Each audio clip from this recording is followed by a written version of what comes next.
Hello guys, and welcome back to the Social Sports Group News Bulletin, where we'll be taking a look at what new content we have to publish, including some fantastic interviews with some great guests that have given their time to come and speak to us, along with some articles written looking at the effects of coronavirus and how it's impacted mental health and made it a prominent topic in the media, whilst we also take a look at women in sport and how it's been developed across the board within the different disciplines.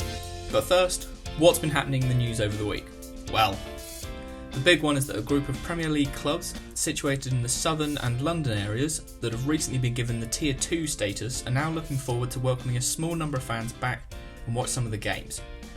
The Premier League clubs that are welcoming back their patient fans are Tottenham, Chelsea, West Ham, Crystal Palace, Arsenal, Fulham, Liverpool, Everton, Brighton and Southampton, with many Championship and League 1 and 2 clubs following suit. The effect across the board has led fans wanting to get back to the stadiums to follow their teams in the 2020-21 season, though the post-match trip to the pub is still off the cards.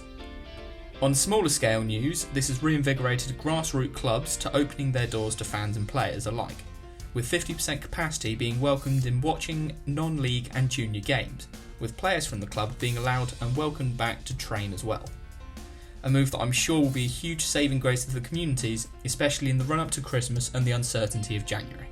This week we were also lucky enough to have Abby Conroy, a recent sports journalist graduate from the University of East London, as she talks about what her time was like being a woman in a male-dominated class, but also what opportunities Abby was able to get while studying at university. What was it like when you were studying sports journalism? It was a crazy experience, to be fair, but I really enjoyed it. And I had so many cool opportunities.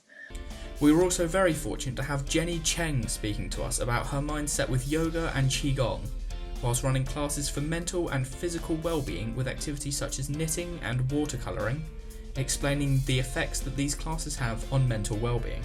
Tai Chi actually is derived from qigong. Yeah. It's all about the movement of energy in your body and releasing any tension or stress that you're holding through breath, but also through repetitive movement. So definitely check out the website for the full podcast with both of these guests.